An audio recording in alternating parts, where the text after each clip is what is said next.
ओम शांति।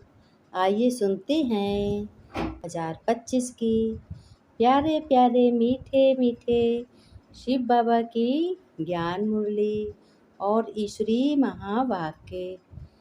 मीठे मीठे बच्चों के लिए है मीठी मीठी ज्ञान मुरली और ईश्वरीय व महावाक्य।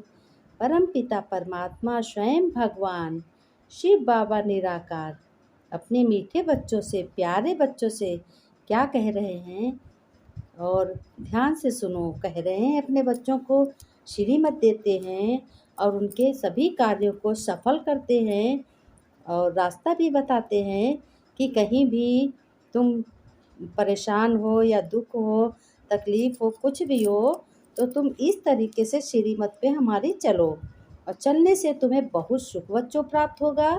मीठे बाबा ने कहा, शिव बाबा ने, मीठे बच्चे, बाप से जो प्रतिज्ञा की है उस पर तुम्हें पूरा पूरा चलना है। भगवान से जो प्रतिज्ञा करते हैं वो उनकी उसी प्रतिज्ञा पे पूरा चलना होता है, ध्यान देना पड़ता है। और चलने के लिए क्या होता है, प्रतिज्ञा करके फिर उस पर चलने के लिए यानी श्रीमत पर चलने के लिए तुम्हें बहुत ही पवित्र रहना पड़ता है, बुद्धि चलायमान नहीं बनानी पड़ती है। इसलिए भगवान कहते हैं तुम्हें मेरी राय पे पूरा पूरा चलना है। जैसे कहा जाता है, धरत पर ये धर्म न छोड़िए, यानी पैर धरो और सोच समझ के चलो और अपना पवित्रता और धर्म व्यर्थ नहीं जाना चाहिए, अधर्म नहीं होना चाहिए। इसलिए कहा है, धरत पर ये धर्म न छोड़िए, पैर धरो, कहीं भी कितनी मुसीबत में हो लेकिन अपने धर्म का पालन और भगवान की श्रीमत का पालन, यही धर्म है, उसको बिल्कुल नहीं छोड़ना है। फिर भगवान ने कहा, बच्चों, प्यारे बच्चों, सबसे ऊंची मंजिल तुम्हें जानते हो, प्रतिज्ञा को उल्टा कर्म किया तो रजिस्टर क्या होगा, बिल्कुल खराब हो जाएगा। तुम्हारा कर्म बिल्कुल बेकार हो जाएगा, तुम पुण्य की तरफ नहीं जा सकते हो। अगर तुम्हारा कर्म अच्छा है, प्रतिज्ञा की है, उस प्रतिज्ञा पे तुमने ध्यान दिया है, धारण किया है और उसी मत पे चले हो तो तुम्हें बहुत सुख मिलेगा। प्रश्न में भगवान कहते हैं, बच्चों, यात्रा पर हम तीखे जा रहे हैं। कौन? बच्चे जा रहे हैं। परख करने की शक्ति भी होनी चाहिए। कभी कभी चलते चलते रास्ते में बहुत कांटे मिलते हैं। घर में ही सभी विकारों के कांटे होते हैं, कोई किसी की बोलचाल से, किसी की सोच से, किसी के कर्म से, तो बहुत परेशानियां आती हैं चलते फिरते। इसके लिए भगवान स्वयं उपाय भी बताते हैं, राय भी बताते हैं। क्या बताते हैं, प्यार से सुनो। भगवान स्वयं कहते हैं, यात्रा पर तुम तीखे यानी बहुत तेज जा रहे होगे, तब तुम्हारी बुद्धि में क्या होगा, तुम्हारी बुद्धि झट से भगवान परमपिता परमात्मा शिव बाबा से की ओर जाएगी, क्योंकि उनके तुम बच्चे बने हो, उन भक्त भी बने हो, तो तुम्हें उन्हें उनसे अधिकार लेना है। और कि हमें क्या अधिकार लेना है, हमें क्या सुख मिलेगा, उसी सुख को तुम्हें याद करना होगा। भगवान स्वयं कहते हैं, क्या कहते हैं, यथार्थ याद माना कि ही यहाँ का कुछ भी दिखाई ना दे। जिस तरीके से गांधी जी के बंदर थे, 3 बंदर थे, एक देख सुनते हुए भी कान बंद करता था, कहता था इस कलयुगी दुनिया में हमें सुनते हुए भी कान बंद करने हैं, कोई कुछ भी कहे। इस कलयुग की दुनिया में, पुरानी दुनिया में कुछ भी को हो रहा है, मुझे आंख बंद करना है। आंख बंद करने का मतलब ये है कि बुद्धि से हम अपनी आँखों से कुछ नहीं देखेंगे, बुद्धि से अच्छा ही सोचेंगे, देखेंगे। वह सब देखते हुए भी समझेंगे कि यह सब क्या होगा, मिट्टी में मिल जाना है। ये सब जो कुछ भी है, धन दौलत घर मकान, सब मिट्टी में मिल जाना है। लेकिन इसके बिना रह भी नहीं सकते हो। महल आदि खलास भी हो जाएंगे, फिर भी महल में तो रहना पड़ेगा, घर में रहना पड़ेगा, कर्म भी करना पड़ेगा। और यह कुछ भी क्या है, ये कुछ तुम्हारा नहीं है। यहाँ जो भी राज्य है, जो भी घर है, जो भी कुछ है, किसी का नहीं है। इस सृष्टि पे किसी का नहीं हो सकता और ना होगा कभी। भगवान स्वयं कहते हैं, माझी मेरे किस्मत की, यानी मेरी किस्मत में, बच्चों ने कहा बाबा से, ब्रह्मा दादा से, कि मेरी किस्मत में बहुत अच्छा सुख है क्योंकि भगवान मेरे साथ है। बाबा ने कहा कि बाप कहते हैं, ब्रह्मा दादा ने कहा कि बाप कहते हैं, यानी बाप कौन? परमपिता परमात्मा शिव बाबा। बच्चे, मैं आया हूँ, किस लिए आया हूँ? तुम्हें दुख से सुखी बनाने, इसलिए मैं आया हूँ, तुम्हें ले जाने आया हूँ। सुखी बनाना। अभी कम सुख है, फिर बहुत सुख होगा तुम्हें। जीवन मुक्ति धाम भी तुमको बताने आया हूँ, कितना ऊंचे है, बहुत ऊंचे है जीवन मुक्ति धाम। नहीं, वह जहाँ चाहते तो सभी हैं कि पुरुषार्थ करें। इसके लिए तुम्हें बहुत बहुत समर्थ कर्म भी करने हैं। जैसे तो नहीं बनेंगे, यह तो अपने ऊपर बच्चों को कृपा करनी है। अब ज्ञान सागर भगवान स्वयं शिव बाबा तो ज्ञान और योग सिखलाने आए हैं, लेकिन यह है उनकी कृपा। टीचर पढ़ाते हैं, योगी योग भी सिखाते हैं। बाकी कम जास्ती लोग होते हैं, वो झट समझ जाते हैं। सीखना तो उनके ऊपर है। तुम जानते हो सभी लोग कि सभी सत्य के संग में बैठे हो। सत्य क्या है? भगवान स्वयं परमपिता शिव बाबा, ये रुद्र ज्ञान जो है ये सत्य है। भगवान भी सत्य है, इसके सत्य के बैठे हो, यानी झूठ के संग में नहीं हो। सत्य का संग एक ही है और सतयुग में ले जाने के लिए पुरुषार्थ भी करवाते हैं। भगवान स्वयं कहते हैं, पुरुषार्थ करते चलो और बोलना सच, चलना, तब ही सचखंड में चल सकोगे, जब मनसा वाचा कर्मणा से अपना धारण करोगे। सिख लोग भी कहते हैं, अकाल में यह एक ही वो सत्य बाप श्रेष्ठ सबसे है। अकाल मूर्त है, उनको कभी काल नहीं खाता, ना ही मनुष्यों को तो घड़ी घड़ी काल खा जाता है। यानी मनुष्यों की तो मृत्यु हो जाती है, शरीर नष्ट हो जाता है, आत्मा दूसरा शरीर धारण कर लेती है। इसलिए बाबा ने कहा है, भगवान ने, कि भगवान को निराकार परम पिता परमात्मा शिव बाबा को कभी काल नहीं खाता है और ना वो जन्म लेते हैं ना मरण में आते हैं। वो ना खाते हैं ना पीते हैं, वो तो सबसे न्यारे हैं। वही भगवान है जो सबके दुखों को बांट ले, दुखों को दूर कर दे और अपने आप कुछ ना ले, वही भगवान। तुम बच्चे सच्चे हो, तुम संग किसवे के बैठे हो? तुम भगवान के संग बैठे हो, तो झूठ खंड नहीं है ना। तुम्हें सच खंड बनाने वाला कौन है? भगवान ही है। ये ज्ञान मुरली से तुम सचखंड में जा रहे हो, यानी सतयुग में आत्मा पने का वर्षा ले जाते हो। बहुत तो कहते हैं कि हम भगवान की कसम उठाकर सच कहते हैं, लेकिन सच कौन कहता है? परंतु यह कहने से कोई मनुष्यों को डर नहीं रहता।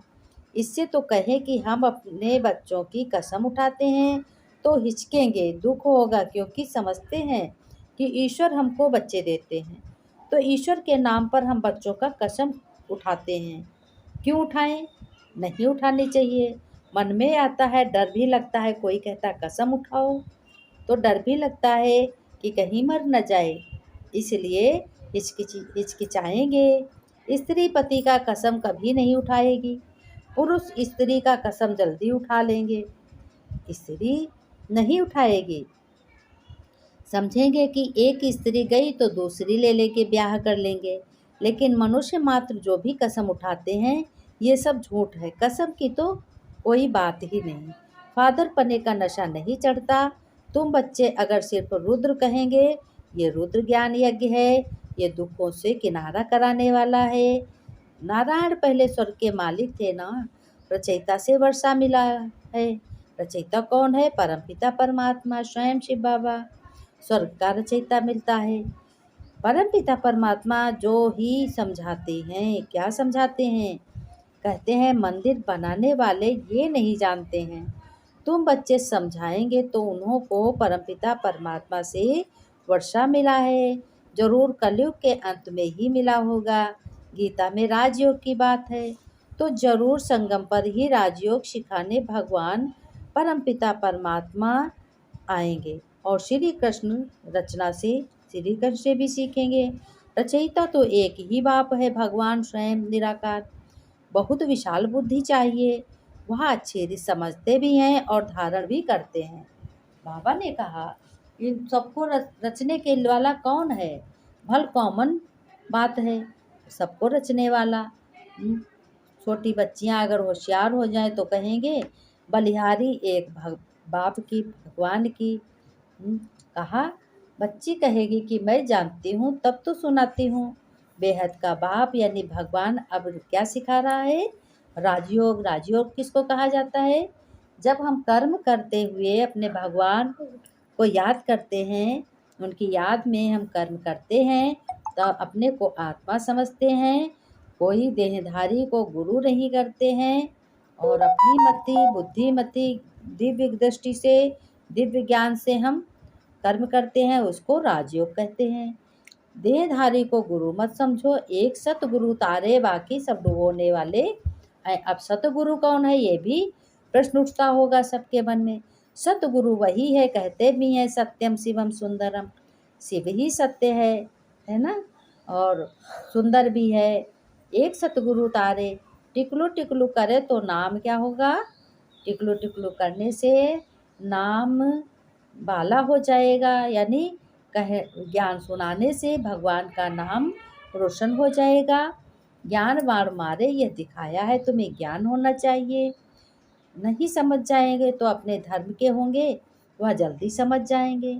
अच्छे आध्यात्मिक के घर के संस्कार के होंगे, वो जल्दी समझेंगे। इसलिए सभी को समझाना चाहिए। समझाने में बहुत बड़ी बात नहीं बोलनी चाहिए, छोटी सी बात में समझा देना चाहिए। मंदिर बनाते हैं वानप्रस्थ वालों को, वह जाने मंदिर समझाना चाहिए। आपको शिव बाबा की बायोग्राफी बताते हैं। सेकंड नंबर है ब्रह्मा विष्णु शंकर है, ज्योग्राफी बताते हैं। ब्रह्मा सरस्वती क्या बनती है? ब्रह्मा सरस्वती सभी की कहानी बैठ बताए। बच्चों के सिवाय कोई समझा न सके, आओ तो तुमको भी बताएं। बाबा ने कहा, अच्छा यह भी तुम बच्चों को समझाया गया है कि सर्विस करनी चाहिए, मन मना भव हो जाओ, मन को भगवान में लगाने चाहिए। मन से अच्छा सोचो, मन से दृष्टि अच्छी दो, पवित्रता की धारणा करो, मनसा वाचा कर्मणा से पवित्र हो, सेवा करो। मीठे मीठे सिकिलते बच्चों प्रति माता पिता बाप दादा का याद प्यार गुड मॉर्निंग। रूहानी बाप के रूहानी बच्चों को नमस्ते। हम रूहानी बच्चों की रूहानी बाप दादा को याद प्यार नमस्ते नमस्ते गुड मॉर्निंग बाबा। धारणा में बाबा ने कहा, बच्चों धारणा में तुम्हें धारण करना है, अंदर में कोई भी कमी नहीं होनी है। अगर कोई कमी है तो उसको चेक करके निकाल देना। भगवान शिव बाबा यानी परम पिता परमात्मा बाप से जो प्रतिज्ञा की है उस पर अटल रहना। भोजन बहुत शुद्धि से दृष्टि देकर स्वीकार करना है। बाप अथवा प्राणपति भी है, खुशी खुशी में भोजन खाना है। वरदान में बाबा ने कहा, सर्व खजानों के अधिकारी बन स्वयं को भरपूर अनुभव करने वाले तुम बच्चे मास्टर दाता भव हो। तुम दाता हो, तुम देने वाले हो। भगवान सर्वशक्तिमान है, दाता है, और तुम मास्टर दाता हो। कहा भी जाता है, 1-2 हज़ार पाओ, विनाशी खजाना देने से कम हो जाता है और अविनाशी खजाना देने से बढ़ता है। अब विनाशी खजाना कौन है? धन। धन कितना भी भरा होगा लेकिन वो तो कम पड़ेगा, खर्च ही होगा। उसके लिए नहीं बोला दान दिए धन ना घटे, नदी न सिंचे नीर। तो इसी को दान किया कहा गया है, ज्ञान दान को। ये अविनाशी खजाना है, लेकिन दे वही सकता है जो स्वयं भरपूर है, जिसको मालूम है, जिसने भगवान से सारे संबंध जोड़े हैं, वही स्वयं भरपूर है, संपन्न है।